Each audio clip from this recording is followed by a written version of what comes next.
عليكم ورحمة الله وبركاته.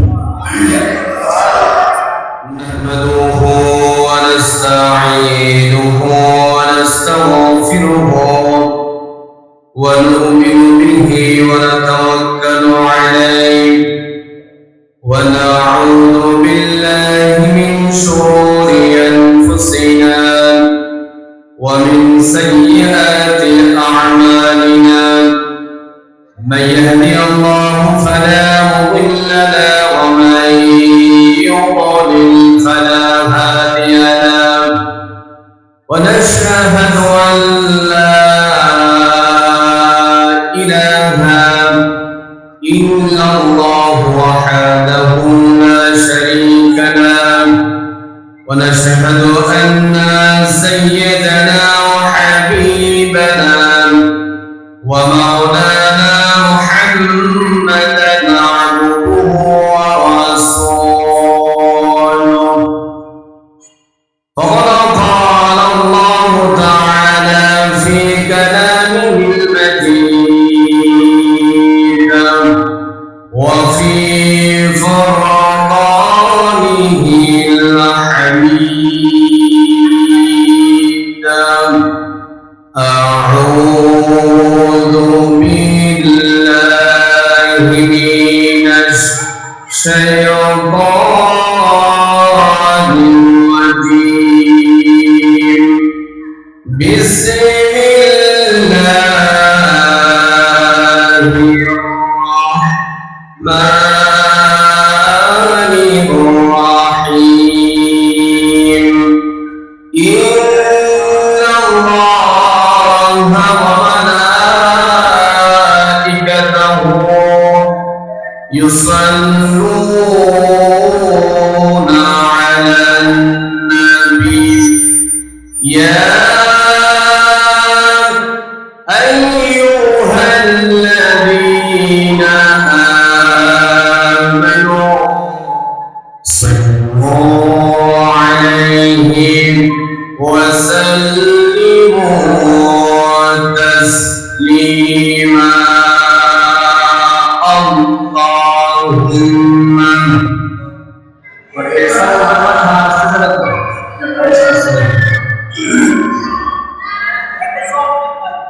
وعلى آل سيدنا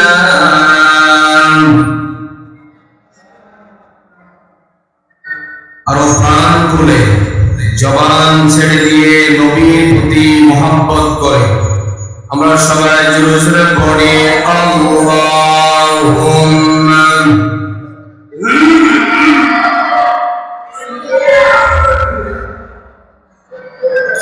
وعلى آل سيدنا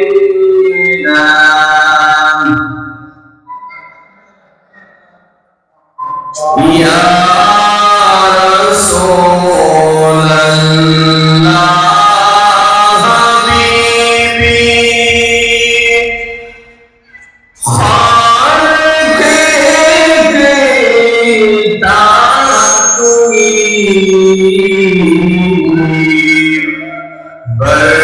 बरगुज़ीदा जुल्जलाले पाक बेहमदा तुई अल्लाहुम्मा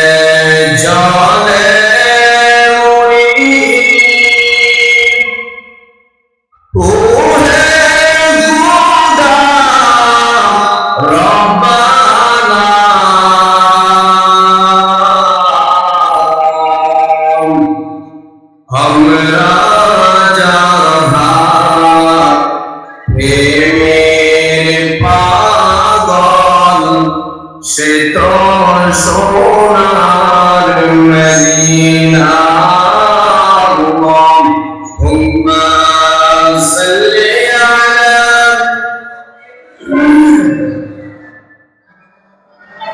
وعلى آل سيدنا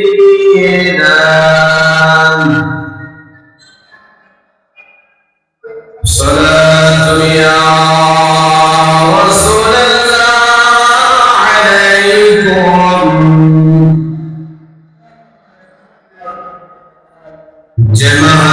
جمهجوني برمت جان عالم ترحم يا رسول الله ترحم صلاة يا رسول الله عليكم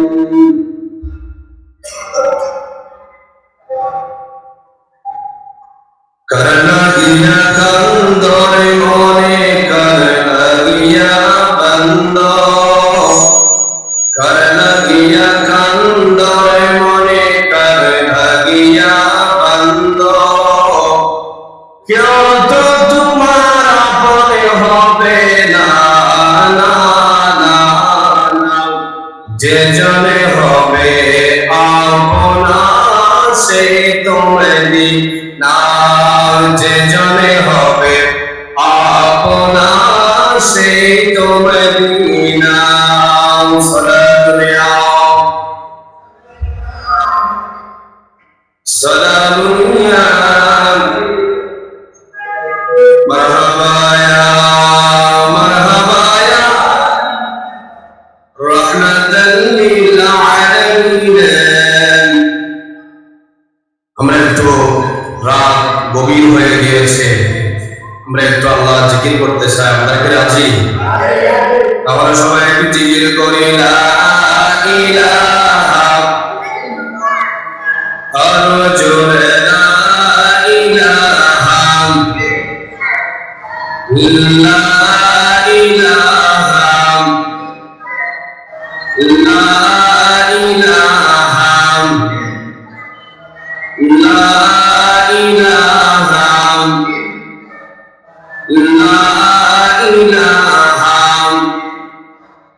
يا حنان يا منان يا ديان يا سبحان يا رحيم يا رحمن من علينا بالغفران لا إله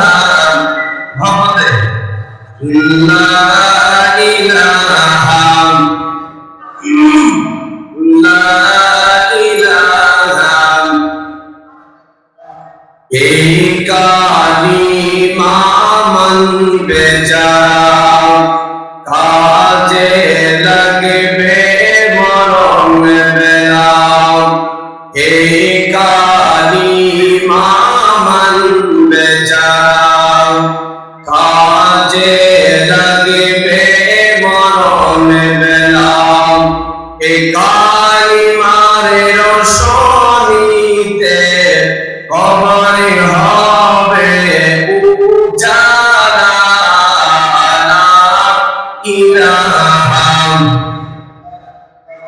জোরে লা ইলাহা লা ইলাহা লা ইলাহা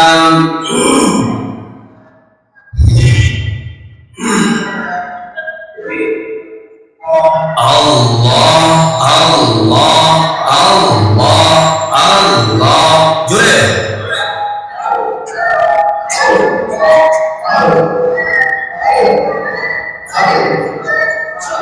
মদিনা মদিনা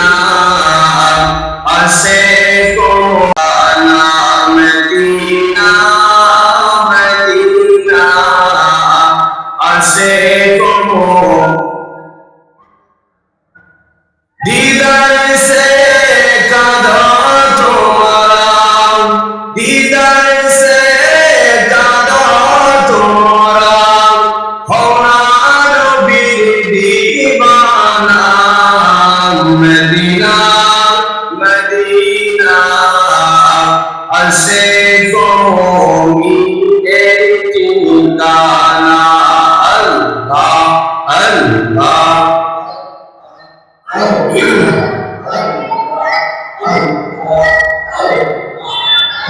لا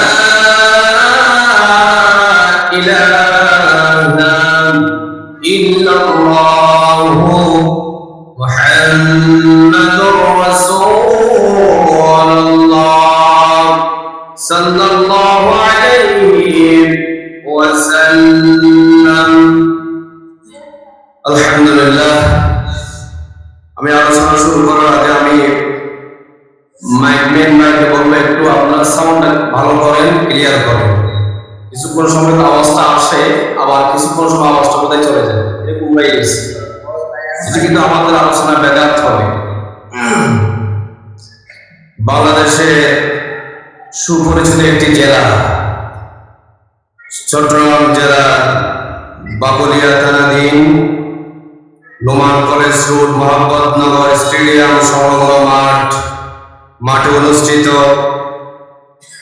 শ্রমিক একতার সংগঠন কর্তৃক আয়োজিত আজকের ষষ্ঠ পবিত্র ঈদে মিলাদুন নবী সাল্লাল্লাহু আলাইহি ওয়াসাল্লাম মাহফিলের সম্মানিত ফরম শ্রদ্ধাভাজন সভাপতি, আজকের মাহফিলের প্রধান অতিথি, বিশেষ অতিথিবৃন্দ, অনেকের নাম আছে, সময়ের অভাবের কারণে আমি সবার নাম উল্লেখ করতে পারতেছি না।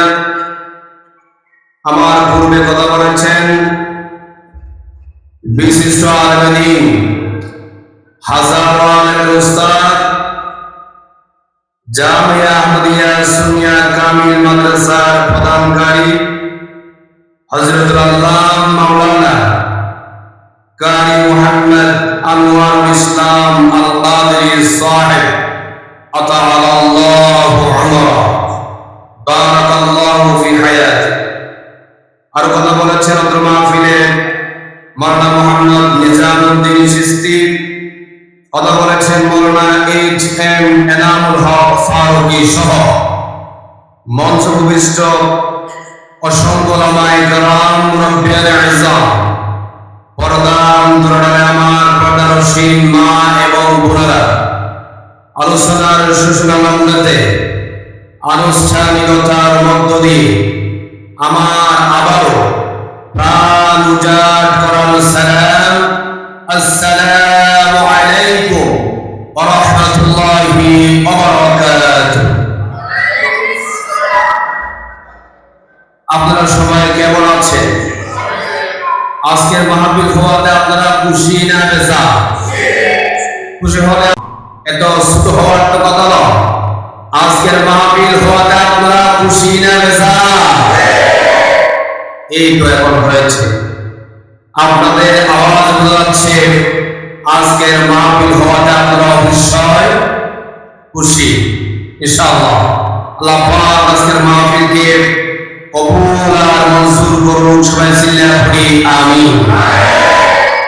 আসলে রাত অনেক হয়ে গিয়েছে, 12:34 বাজতেছে এখন।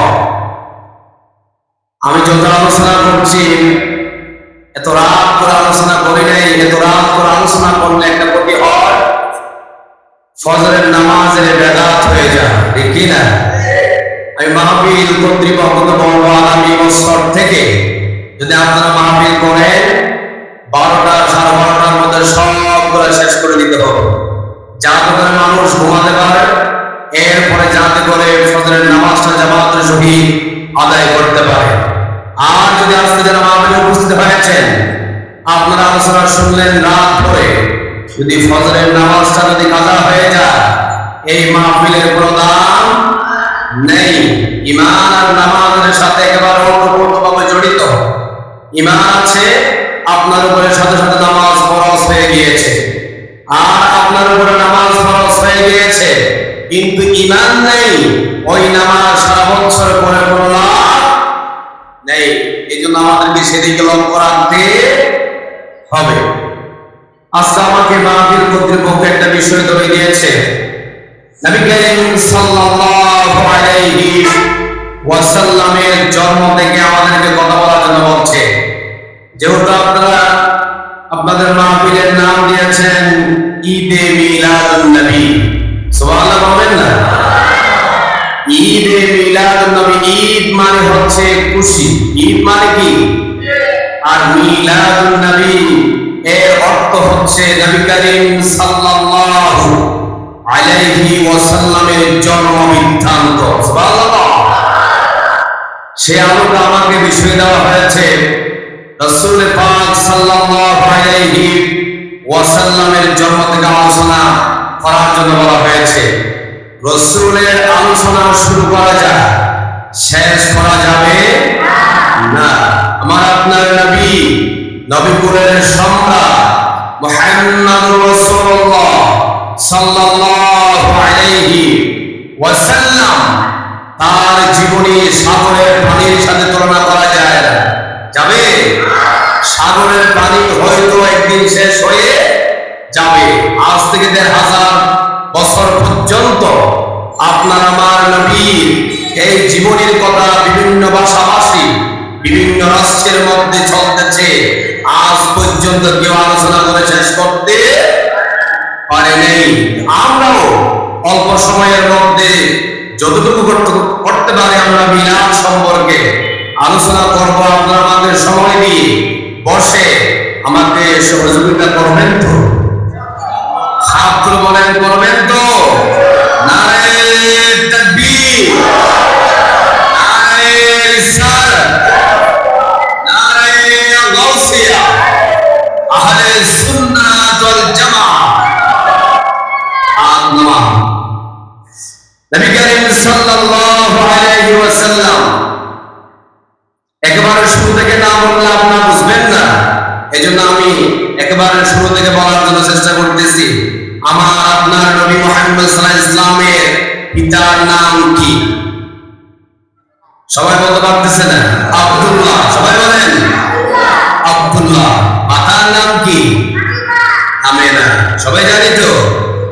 মা বাবার নাম জানলেই তো সন্তানের পরিচয় বলতে মজা আর শুনতে মজা লাগবে। সুবহানাল্লাহ। নবী করিম সাল্লাল্লাহু আলাইহি ওয়াসাল্লাম তার আব্বা আব্দুল্লাহর পেশানিতে নূরের ঝলক মারতেছে।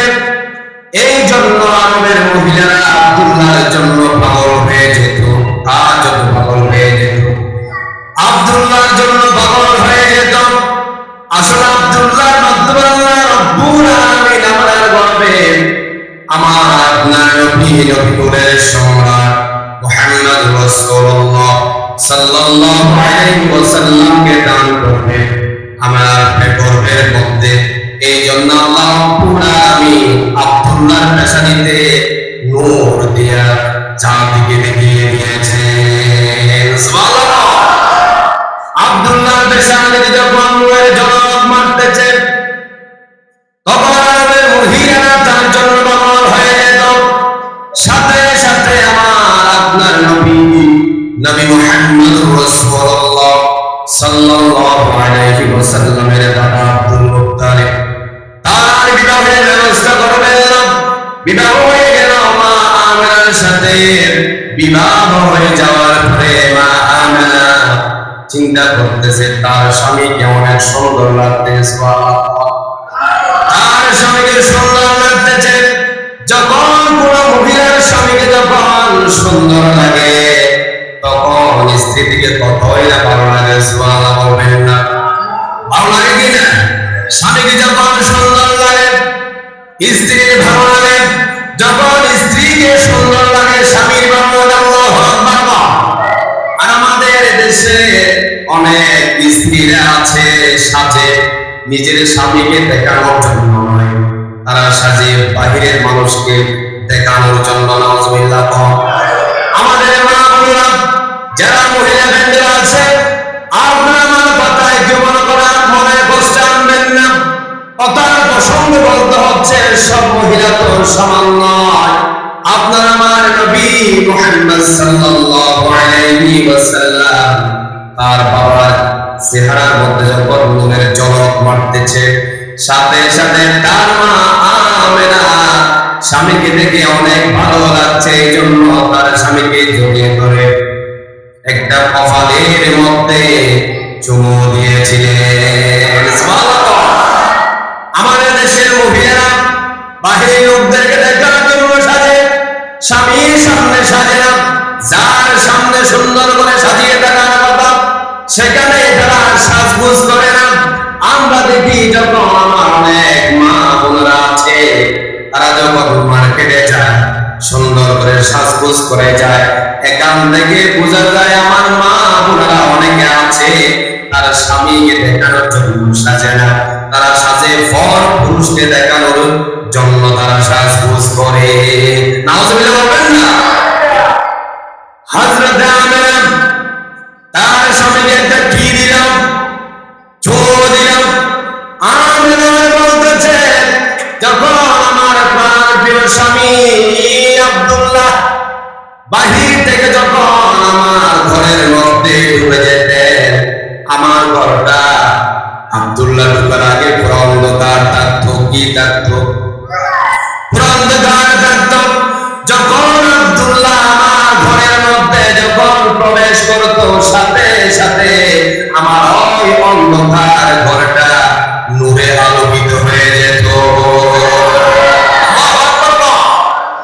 নবী করিম সাল্লাল্লাহু আলাইহি ওয়াসাল্লামের পিতা আব্দুল্লাহ যখন ঘরের মধ্যে ঢুকে যেত, সাথে সাথে পুরো ঘর আলোকিত হয়ে যেত।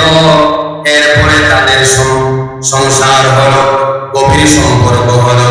সাথে সাথে তারপরের দিন মা আমেনা আল্লাহ রাব্বুল আলামিনের পক্ষ থেকে খবর পেয়ে গেল, ও আমেনা, তোমার গর্ভের মধ্যে আমি আল্লাহ রাব্বুল আলামিন একটা নূর দান করেছি।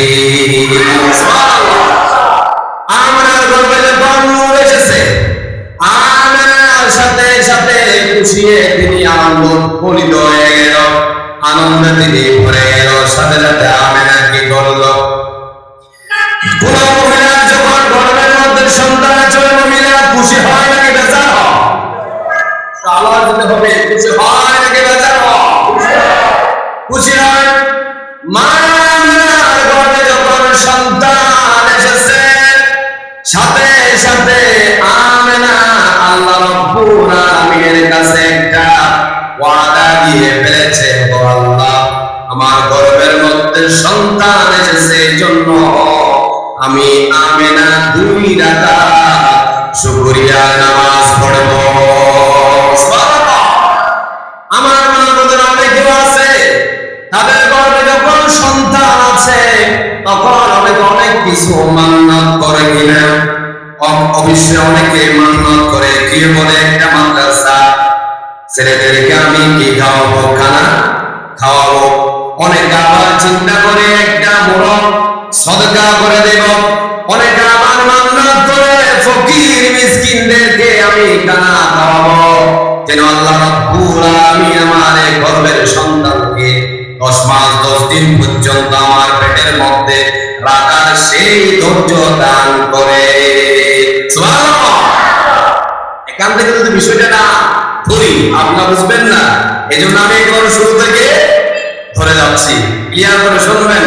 এই জীবনী খা আপনার আমার নবী, নবী কুলের সম্রাট, সাইয়্যিদুল মুরসালিন, খাতামুন নবিয়্যিন, আফতাব নবুওয়াত, শাহিনশাহ রিসালাত, সরকার দু জাহান, সুলতান মদিনা, হুজুর আকরাম, নূর মুজাসসাম, নূর আলা নূর, সাইয়্যিদুনা হাবিবুনা মাওলানা মুহাম্মদ সাল্লাল্লাহু আলাইহি ওয়াসাল্লামের। এই জন্য আমাদেরকে কান খাড়া করে শুনতে হবে। সালাতুল ইলাম।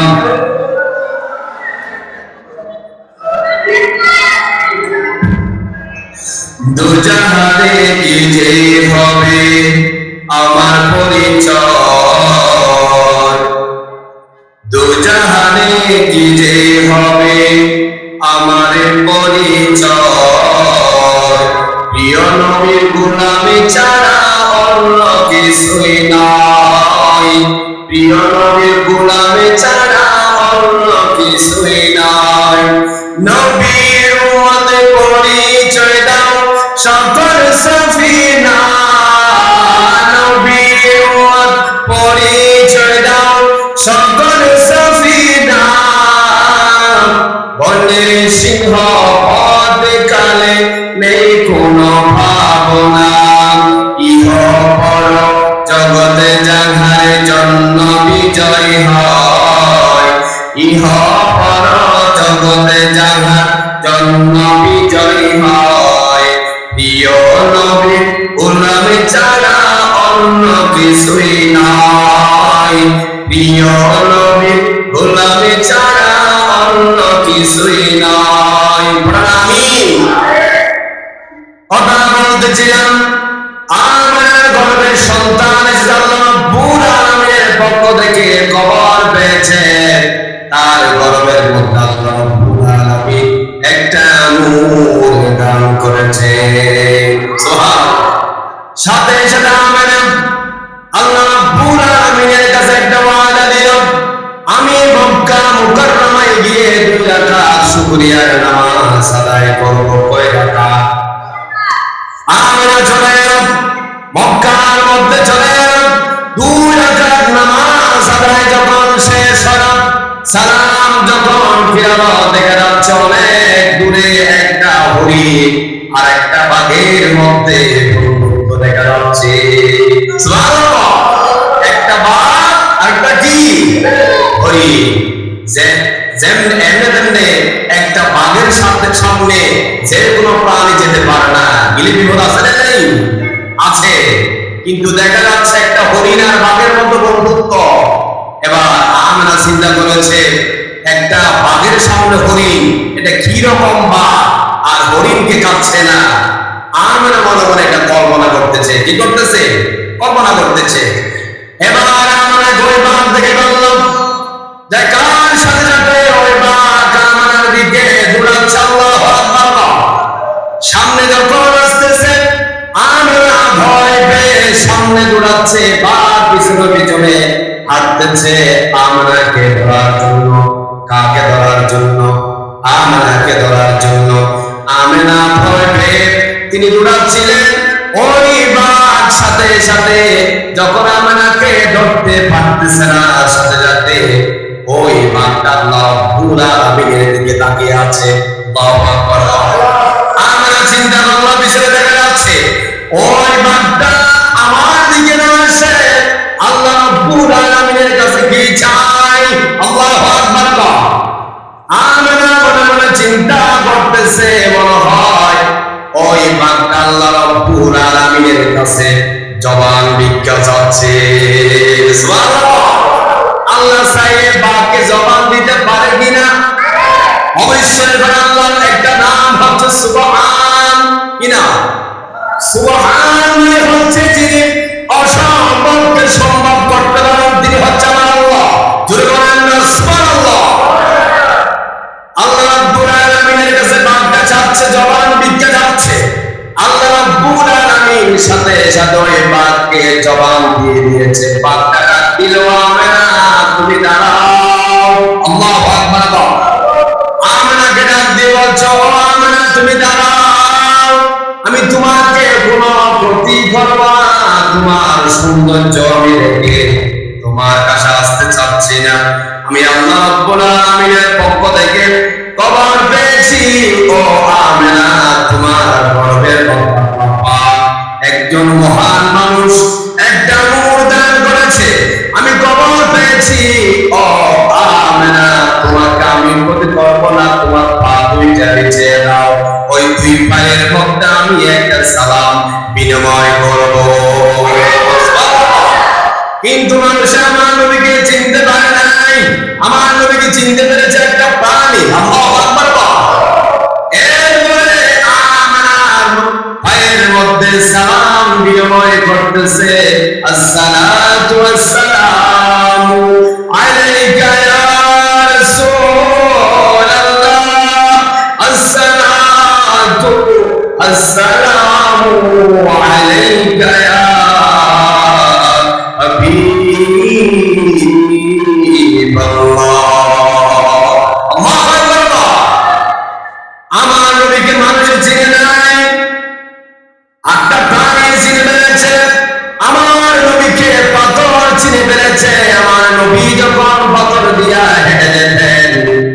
সাথে সাথে ওই শক্ত পাথরটা আল্লাহ রাব্বুল আলামিনের কুদরতে নরম বানিয়ে দিতেন। সুবহানাল্লাহ।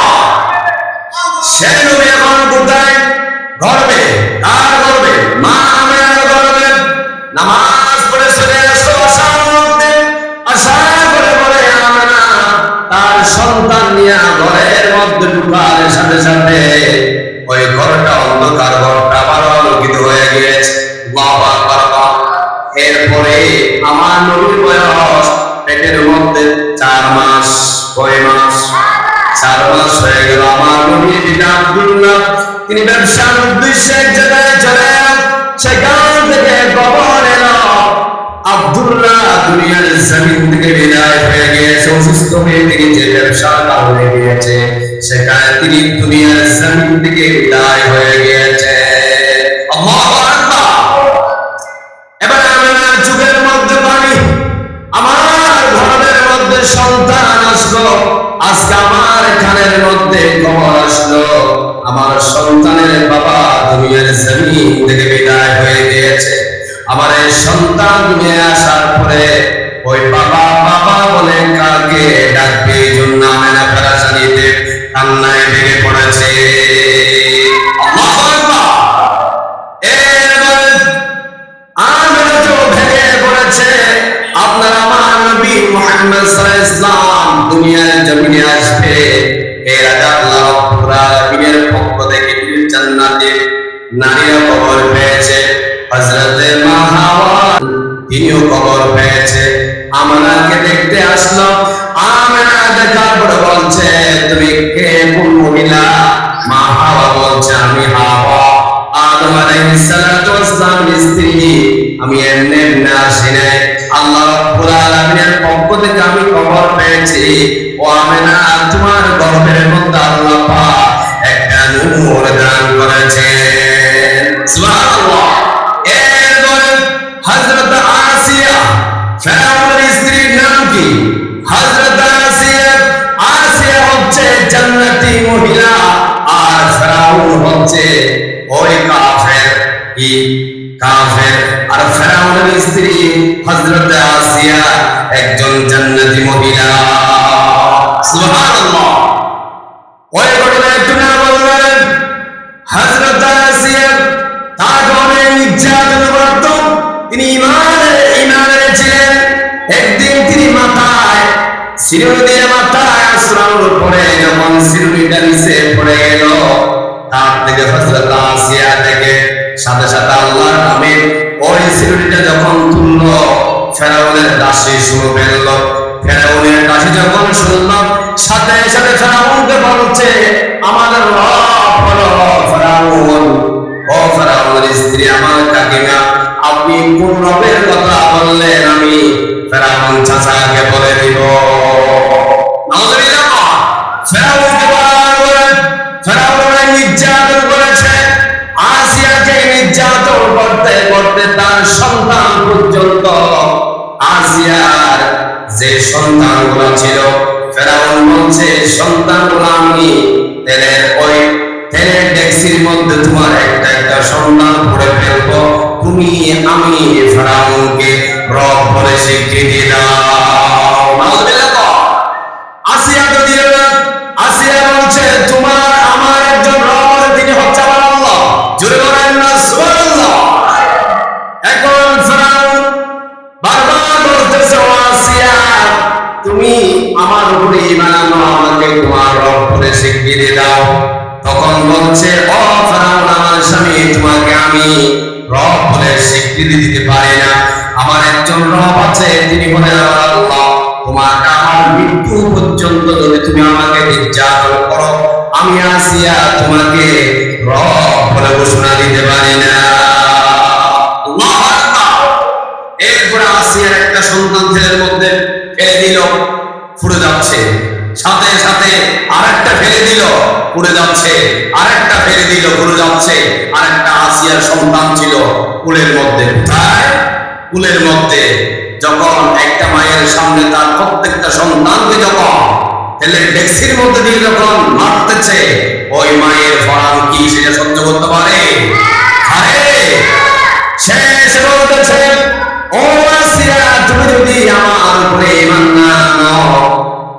যে ফুলের মধ্যে যে সন্তান আছে ওই সন্তানকেও আমি ওই তেলের মধ্যে ফেলে দিব। আসিয়া মনের মধ্যে একটা কনফিউশন পড়ে, তিনটা সন্তানকে মৃত্যুবরণ করায় দিলাম। একটা আমার দুধের সন্তান আছে, আমার দুধের বাচ্চা, এই সন্তানকে যদি ফেলে দেয় আমি আসিয়া কাকে নিয়ে বাঁচতেছে থাকবো। সাথে সাথে আসিয়ার মনের মধ্যে একটু কল্পনা করতেছে রব বলবো কিনা। এই সময় জিবরাইল আলাইহিস সালামকে আল্লাহ রাব্বুল আলামিন বানিয়ে দিল, ও আসিয়া তুমি এতক্ষণ আল্লাহর পরীক্ষায় পাস করেছো, এখন যদি তুমি পরীক্ষায় ফেল করো তোমার ঈমান থাকবে না। আল্লাহু আকবার। যখন কুলের সন্তানটা নিয়ে যখন তেলের মধ্যে ফেলে দিল, সাথে সাথে ওই সন্তান মাকে বলতেছ, মা আপনি এদিকে আসেন। আপনি মনে করতেছেন আমরা এই তেলের ডেক্সির মধ্যে আমরা চলতেছি, আসলে তা নয়। আমরা এখানে একটা ফুলের বাগানের মধ্যে আল্লাহ পাক আমাদেরকে ছড়ার সুযোগ করে দিয়েছে। সুবহানাল্লাহ।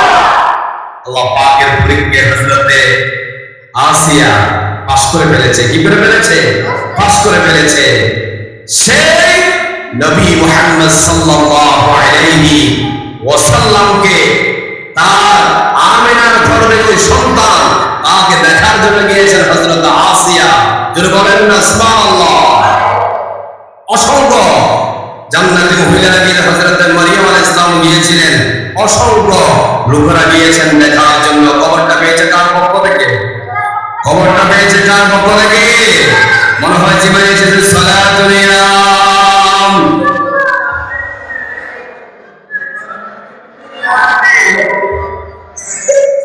रहमत वाला या नबी है, रहमत वाला। धूम मची है, धूम मची है, रहमत वाला आया नबी है, रहमत वाला। धूम मची है, धूम मची है, धूम मची है, धूम मची है, सलातुल इलाम।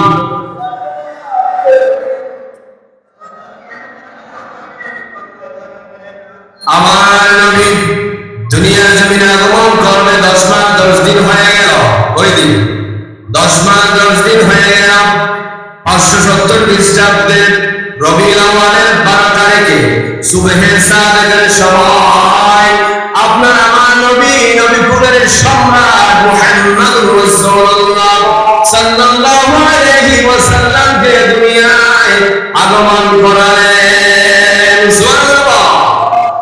আসলেন দুনিয়ায় আসার পর আপনার আমার নবী আমরা যে স্থান দিয়ে দুনিয়ার জমিনে এসেছি, কিন্তু আপনার আমার নবী ওই স্থান দিয়ে আসে নাই। আপনার আমার নবীকে আল্লাহ রাব্বুল আলামিন ভিন্ন জায়গায় দুনিয়ায় আগমন করার জন্য আল্লাহু আকবার। আপনার আমার নবীকে হযরত আমিনার নাভিমূলের বাম পাশ দিয়ে একটা ছিদ্র করে দুনিয়ার জমিনে আগমন করা আছে। সুবহানাল্লাহ। আসার পরে আপনার আমার নবী দুনিয়ার জমিনে আসলো। আসার পরে আমরা দেখি সন্তান যখন জন্মগ্রহণ করে তারা কান্না করে ওয়াও শব্দ করে কিনা? করে।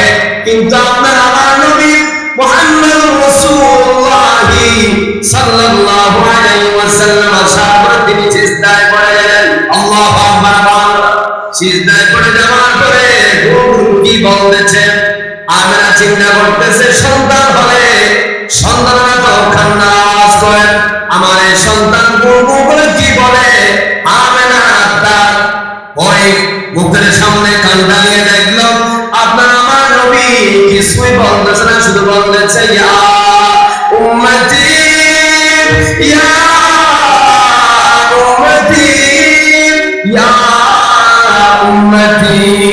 আল্লাহু আকবার। চিন্তা করেছে, কার চিন্তা করেছে? মায়ের চিন্তা, বাবার চিন্তা নয়, উম্মতের চিন্তা করলো। কার চিন্তা করেছে? উম্মতের চিন্তা করেছে। উম্মতের কথা বলে কান্না করতে সিজদা করে। সেখান থেকে আল্লাহ রাব্বুল আলামিন জিবরাইলকে পাঠায়া জান্নাতের মধ্যে নিয়ে এলো। সেখানে নিয়ে যাওয়ার পরে জান্নাতি গোসল করানো, জমজমের পানি দ্বারা তাকে গোসল করানো হলো। সেখান থেকে আবার তার মায়ের কাছে সন্তানটা ফিরিয়ে দিল। আল্লাহু আকবার। ওই সন্তানকে মায়ের কোলে নেওয়ার পরে এবার তুলনার ব্যবস্থা করলো মা। কে? একটা সন্তান যখন জন্মগ্রহণ করে মায়েরা তাদেরকে তুলনায় দেখি না, দেয়। আপনার আমার নবী, নবীকুলের সম্রাট মুহাম্মদুর রাসূলুল্লাহ সাল্লাল্লাহু আলাইহি ওয়াসাল্লামকে তুলনায় দেওয়া। তুলনায় দেওয়ার পরে হযরত আব্বাস রাসূলের চাচা, আর চাচা আব্বাস হযরত রাসূলের চাচা, তিনি একটা নিদর্শন কি করলেন, ফলো করলেন। যখন আপনার আমার নবী মুহাম্মদুর রাসূলুল্লাহ সাল্লাল্লাহু আলাইহি ওয়াসাল্লামকে দুলনায় দিল, দুলনায় দেওয়ার পরে যখন ঘুরছে, ওই দুলনার দিকে যায়, আকাশের চাঁদ সেদিকে যায়। যখন দুলনা আরেক দিকে যায়, সেদিকে যায়। তখন আব্বাস, হযরত আব্বাস রাদিয়াল্লাহু তাআলা, একজন বড় হাদিস বিশারদ আব্বাস, তিনি ঈমান এনেছিলেন। হযরত আব্বাস জিজ্ঞেস করলো, যখন মুহাম্মদ সাল্লাল্লাহু আলাইহি ওয়াসাল্লাম যখন বড় হলো, তার থেকে জিজ্ঞেস করলো, ও আমার ভাতিজা, তুমি যখন ছোট থাকতে তোমার দুনিয়ায় এসেছিলাম, তোমার মা তোমাকে দুলনায় দিয়েছে। দুলনায় দেওয়ার পর আমি একটা জিনিস উপলব্ধি করলাম, তোমাকে যখন তোমার মা দুলাচ্ছে, আকাশের চাঁদ যাচ্ছে দিকে যাচ্ছে। এই কারণটা কেন? তখন আপনার আমার নবী মুহাম্মদ সাল্লাল্লাহু আলাইহি ওয়াসাল্লাম বলছো, আমার চাচা আব্বাস, আল্লাহ রাব্বুল আলামিন আমার কেলার সাথী বানিয়ে দিয়েছেন। আমার দুলনাটা দুলাচ্ছেন জিবরাইল, আর আকাশের চাঁদটা আমার জন্য কেলার সাথী বানিয়ে দিয়েছিলেন। আল্লাহু আকবার। কেলার সাথী বানিয়ে দিয়েছে কে? আল্লাহ। আপনার আমার সন্তান যখন দুলনার মধ্যে দেয়, ওই রকম কি আকাশের চাঁদ এদিক ওদিক যায়? যায় না। কিন্তু এটা অনেকে বলে আমার রাসূল একজন মানুষ, নাউজুবিল্লাহ বলবেন না। আমার রাসূল হচ্ছে অসাধারণ মানুষ, তার সাথে কোনো মানুষের তুলনা হয় না। আপনার আমার নবী মুহাম্মদ সাল্লাল্লাহু আলাইহি ওয়াসাল্লাম দুনিয়ায় আসার পরে আরেকটা ঘটনা বলতে হয়। আরবের মধ্যে একটা প্রথা চালু ছিল। কি ছিল? প্রথা চালু ছিল। একটা সন্তান যখন জন্মগ্রহণ করে, তাদেরকে দাত্রী মায়ের কাছে দুধ পান করার জন্য দিয়ে দিতেন। কি করে দিতেন? দুধ পান করানোর জন্য মায়ে খাওয়াতেন। পার্শ্ববর্তী একটা মহিলাকে টাকার বিনিময়ে দুধ পান করার জন্য তাদেরকে বাজারের মধ্যে তোলা হতো। কি করা হতো? তোলা হতো। সন্তানদেরকে টাকার বিনিময়ে মানুষকে দুধ খাওয়ানোর জন্য দেওয়া হতো। হযরত মুহাম্মদুর রাসূলুল্লাহ সাল্লাল্লাহু আলাইহি ওয়াসাল্লামকে তার দাদা আব্দুল মুত্তালিব মক্কার বাজারের মধ্যে নিয়ে গেল। কোথায় নিয়ে গেল? মক্কার বাজারের মধ্যে নিয়ে এলো। নিয়ে যাওয়ার পরে রাসূল ইসলাম একজন গরীব ঘরের সন্তান। কোন ঘরে? গরীব ঘরের সন্তান। যখন পেটে ছিলেন, তার আব্বা দুনিয়ার জমিন থেকে বিদায় হয়ে গিয়েছে, আর তার মায় তিনি এতিম হয়ে গেলেন। ওই সন্তানকে নিয়ে গেলেন কোথায়? মক্কার বাজারে। কোথায় নিয়ে গিয়েছে? মক্কার বাজারে নিয়ে গেল। সেখানে আমেনা তার শ্বশুর আব্বাকে দিয়ে দিল তার সন্তানকে। এখন হযরত হালিমাতুস সাদিয়া রাদিয়াল্লাহু তাআলা আনহা তার স্বামীকে নিয়ে একটা অসুস্থ উট লয়া মক্কার বাজারের মধ্যে চলে এলো। কোথায় চলে এলো? মক্কার বাজারে চলে এলো। অসুস্থ একটা উট নিয়ে চলে এলো। ওইটা মক্কার বাজারে যেতে যেতে সব বড় লোকের বাচ্চারা বিক্রয় হয়ে গিয়েছে। একটা বাচ্চা আছে, যে বাচ্চাটা দেখলে সকলের চোখটা জুড়িয়ে যায়। সুবহানাল্লাহ। আপনার বলে কি সুন্দর নাকি কুৎসিত ছিলেন? সবাই কুৎসিত ভাবে সুন্দর ছিলেন নাকি কুৎসিত ছিলেন? সুন্দর ছিলেন। আপনার আমার নবী মুহাম্মদ সাল্লাল্লাহু আলাইহি ওয়াসাল্লামকে দেখা যাচ্ছে আব্দুল মুত্তালিব এক জায়গায় কর্নারের মধ্যে নিয়ে সবাই টাকার বিনিময়ে বড় বড় মোটা অঙ্কের হাদিয়া দিয়ে সবাই নিয়ে গিয়েছে, কিন্তু আপনার আমার নবী মুহাম্মদ সাল্লাল্লাহু আলাইহি ওয়াসাল্লামের পরিবার দুর্বল গরিব, এই জন্যই সন্তানকে কেউ নিতে চায় না। হযরত হালিমাতুস সাদিয়া সেখানে যাওয়ার পরে স্বামীকে বলতেছে, ও আমার প্রাণপ্রিয় স্বামী, একটাও সন্তান নাই, ওই সন্তান যদি গরিব হয়, ওই সন্তান যদি টাকাও কম দেয়, আমরা ওই সন্তানকে ক্রয় করে আমাদের বাসার মধ্যে নিয়ে যাব। সুবহানাল্লাহ। ওই সন্তানকে ক্রয় করেছে, ক্রয় করার পরে হযরত হালিমাতুস সাদিয়া রাদিয়াল্লাহু তাআলা আনহা তাদের উটের মধ্যে তুললেন। যে উটটা অসুস্থ নিয়ে গেলেন, আমার আপনার নবীকে যখন উটের মধ্যে তুললেন, সাথে সাথে ওই অসুস্থ উটটা আল্লাহ রাব্বুল আলামিন সুস্থ বানিয়ে দিয়েছেন। সুবহানাল্লাহ। এখন দেখা যাচ্ছে যারা সন্তান ক্রয় করার জন্য আগে এসেছিল তারা সবাই পথের মধ্যে দেখা গিয়েছে যে উটটা এনেছে অসুস্থ, আমার নবীকে তোলার কারণে ওই উটটা আল্লাহ রাব্বুল আলামিন সুস্থ বানিয়ে দিয়ে সবার বাসার মধ্যে ফিরিয়ে দিয়েছেন। আল্লাহু আকবার। আপনার আমার নবী মুহাম্মদ সাল্লাল্লাহু আলাইহি ওয়াসাল্লামকে বাসায় নিয়ে গেল। হযরত হালিমাতুস সাদিয়া বলছেন, আমার বাসার মধ্যে একটা গাছ ছিল, মরা গাছ। কি গাছ? মরা গাছ, মরে যাবে, লাকড়ি হয়ে যাবে এমন গাছ।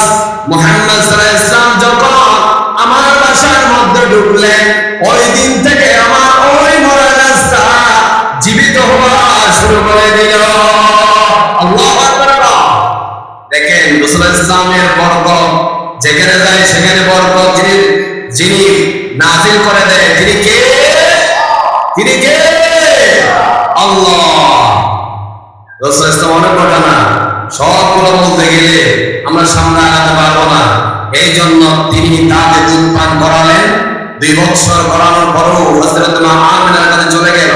আমিনার কাছে যাওয়ার পর বলছে, ও আমিনা, আপনার থেকে যদি মন চায় এই সন্তানকে আমি আরো কিছুদিন রাখতে চাই। সুবহানাল্লাহ। এই সন্তান আমার বাসার মধ্যে যেই দিন ঢুকেছে, ওই দিন থেকে আমার সংসারে আল্লাহ পাক রব্বুল আলামিন বরকতে ভরপুর করে দিয়েছেন। আল্লাহু আকবার।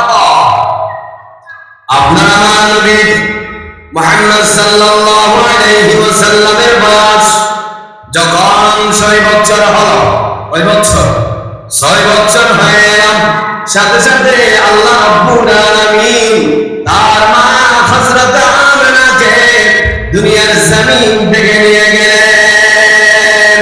ইন্না লিল্লাহি ওয়া ইন্না ইলাইহি রাজিউন। সালাতুল ইয়াম।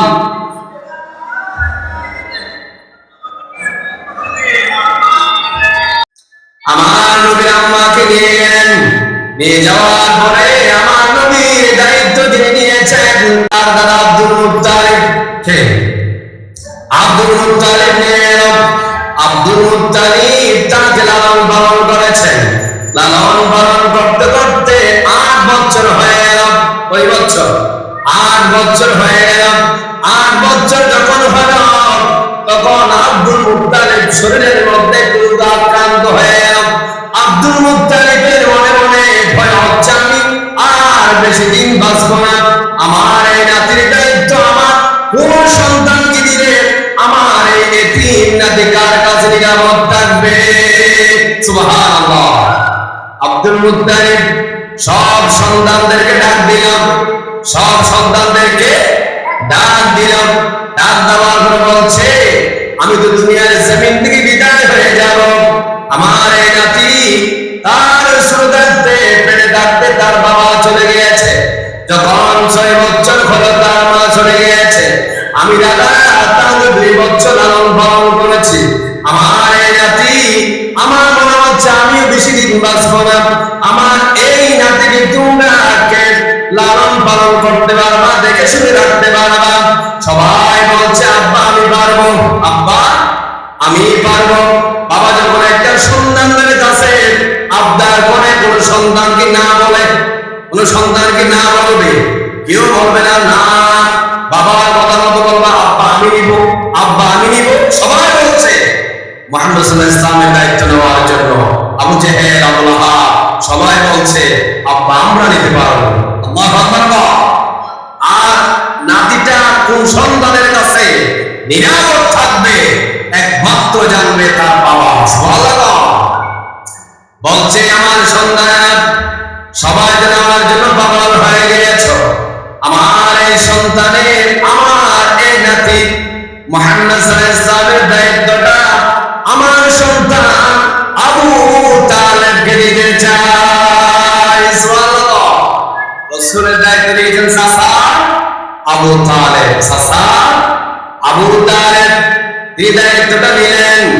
আবু তালেব এমন ভাবে লালন পালন করতেছেন, তার নিজের সন্তান কোনটা আর ভাতিজা কোনটা কেউ চিনত না।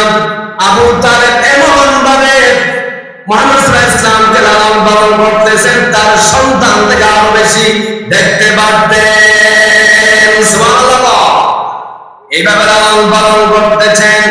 একদিন আবু জেহেল আপনার নবী মুহাম্মদ সাল্লাল্লাহু আলাইহি ওয়াসাল্লামকে একটা মাথার মধ্যে আঘাত করলো। কি করেছে? আঘাত করেছে। ওই দিন মুহাম্মদ সাল্লাল্লাহু আলাইহি ওয়াসাল্লামের মনটা খারাপ হয়ে গিয়েছে। কি হয়ে গিয়েছে? মনটা খারাপ হয়ে গিয়েছে, কান্না করতেছে। আমির হামজা, রাসূলের চাচা আমির হামজা তার স্ত্রী যখন মুহাম্মদ সাল্লাল্লাহু আলাইহি ওয়াসাল্লাম যখন কান্না করতেছেন, সাথে সাথে তার চেহারাটা অন্ধকার হয়ে গিয়েছে। আমির হামজা যখন বাসায় আসলো, বাসায় আসার পরে দেখতেছে স্ত্রীর মনটা ভালো নাই। কি নেই? ভালো নাই। এখন যখন বাসার মধ্যে স্বামী আসে, তখন যদি দেখে স্ত্রীর চেহারা খারাপ, ওই স্বামীর মনটা যেমন তখন কি ভালো লাগে? ভালো লাগে না। বলছে আমার প্রাণ স্ত্রী তোমার কি হয়েছে আমাকে খুলে বলো। তখন বলছে আমার কিচ্ছু হয় নাই, আমার এই ছোট্ট ভাতিজা মুহাম্মদ তাকে আবু জেহেল মাথার মধ্যে আঘাত করেছে। আঘাত করার পর বাচ্চাটা কান্না করতেছে, আমার থেকে আর ভালো লাগতেছে না। আল্লাহু আকবার। দেখেন কিভাবে আদর করলে একটা শাসিমা কাঁদতে পারে। আল্লাহু আকবার বলবেন না? এবার আমির হামজা বলছে ও আমার স্ত্রী আপনি কান্না করিও না, মন খারাপ করিও না, আমি আবু জেহেলের কাছে যাচ্ছি। আবু জেহেলের কাছে গিয়ে বলছো আবু জেহেল তুমি আমার ভাতিজাকে মারছো, আমি শুনেছি আজকে থেকে সতর্ক করে দিয়েছি আমার এই ভাতিজাকে তুমি যদি আর আঘাত করো, তুমি আবু জেহেলের মাথা আমি আমির হামজা 2 ফুট 2 ফেলা করে দিব। আল্লাহু আকবার। সতর্ক করে দিয়ে এসেছে কে? চাচা আমির হামজা। চাচা আমির হামজা। ওখানে আরো অনেক ঘটনা আছে, আমরা সেগুলো ফেলে সামনে আগাচ্ছি। এরপরে আমার আপনার নবী মুহাম্মদ সাল্লাল্লাহু আলাইহি ওয়াসাল্লাম আস্তে আস্তে বড় হচ্ছে। কি হচ্ছে? বড় হচ্ছে। গরিবের সন্তান, একটু কাজকর্ম করার দরকার আছে না নেই? আছে না নেই? আছে। আপনার আমার নবীর যখন আস্তে আস্তে বড় হচ্ছে, তখন সাধারণত চাচা আবু তালেব যখন ব্যবসার জন্য সিরিয়া যেত, দামেস্কে চলে যেত, সাথে সাথে তার ভাতিজাকে নিয়ে যেতেন। আল্লাহু আকবার। চাচা আবু তালেব বলতেছে আমার ভাতিজাকে নেওয়ার উদ্দেশ্য হলো আমার ভাতিজা ব্যবসা বাণিজ্য শিখবে, আর তারও তো একটা আস্তার সামনে পরিবার আসবে, তার থেকেও তো একটা সংসার চালাতে হবে, তাকে শেখানোর জন্য নিয়ে যাচ্ছে চাচা আবু তালেব। চাচা আবু তালেব তাকে ব্যবসার উদ্দেশ্যে নিয়ে যেত। তিনি সেখানে আরো অনেক অলৌকিক ঘটনা দেখতেন। কে? চাচা আবু তালেব। এরপরে মুহাম্মদ সাল্লাল্লাহু আলাইহি ওয়াসাল্লামের বয়স যখন 24, 23, 22 এদিকে আসছে, সাথে সাথে একটা অফার এসেছে। কি এসেছে? অফার এসেছে। আরবের মধ্যে একজন ধনী মহিলা ছিল। ওই ধনী মহিলার নাম হচ্ছে হযরত খাদিজা বিনতে খুয়াইলিদ। খাদিজা বিনতে খুয়াইলিদ জুবাইর রাদিয়াল্লাহু তাআলা আনহা তার ব্যবসার মধ্যে যাদেরকে তিনি কর্মচারী হিসেবে নিয়ে যেতেন সবাই বিনাম্বারি করত। কি করত? বিনাম্বারি করত। কিন্তু তার একজন বান্ধবী আছে নাফিসা, তার একজন বান্ধবীর নাম কি? নাফিসা। নাফিসাকে বলছে, ও আমার বান্ধবী নাফিসা, আমার ব্যবসার মধ্যে অনেক মহিলাকে আমি নিয়েছি, অনেক পুরুষকে নিয়েছি, সবাই তো বিনাম্বারি করে, টাকার হিসাব ঠিকভাবে দিতে পারে না। ও নাফিসা, তুমি আমার জন্য একটা এমন লোকের খোঁজ করো যেই লোকটা আমার ব্যবসার মধ্যে আসবে, আমার পার্টনার হিসেবে কাজ করবে, তাহলে আমার জন্য একটা ভালো হয়, আমি মহিলা হিসেবে আমার এত প্রেশার আসবে না। দুইজন যদি একটা ব্যবসার মধ্যে থাকে, একজনের কাছে তেমন প্রেশার পড়ে না। নাফিসা যখন বলছে, নাফিসা বলছে, ওগো খাদিজা, আমার বান্ধবী খাদিজা, আমি খবর পেয়েছি মক্কার মধ্যে এমন একজন ছেলে আছে, যে ছেলেটা অনেক ভালো, বিশ্বস্ত, অনেক ভালো ছেলে, তার কাছে কোনো বিনাম্বারি নেই। ওই ছেলেকে যদি আপনি আপনার ব্যবসার মধ্যে জড়িত করেন, আমি মনে করি আপনার ব্যবসা 100% উন্নতি হবে। আল্লাহু আকবার। সেখান থেকে নাফিসাকে বাড়িয়ে দিল, আমার বান্ধবী তুমি যাও, এইরকম একটা আমার জন্য লোকের কি করো, খোঁজ নিয়ে আসো। নাফিসা তাড়াতাড়ি চলে আসলো কার কাছে? মুহাম্মদ সাল্লাল্লাহু আলাইহি ওয়াসাল্লামের কাছে আসলো। আসার পর মুহাম্মদ যখন বলছে, মুহাম্মদ বলছে, ও নাফিসা, তুমি কি বলো? আমি একজন গরিব লোকের সন্তান, আমার শুধু থাকতে মা চলে গিয়েছে, বাবা চলে গিয়েছে, তেমন কোনো টাকা নাই, আমি পার্টনার হিসাবে ব্যবসা করতে পারবো না। তখন নাফিসা আবার চলে গেল খাদিজার কাছে। খাদিজাকে বলছে, খাদিজা, ওই ব্যক্তিটা অনেক গরিব, কিন্তু লোকটা ভালো। লোকটা কি ভালো? তোমার যদি মন চায়, তোমার কর্মচারী হিসাবে টাকা আপনি নিয়ে যেতে পারেন। সুবহানাল্লাহ। এবার নাফিসাকে পাঠিয়েছে, নাফিসা যাও, লোক যদি ভালো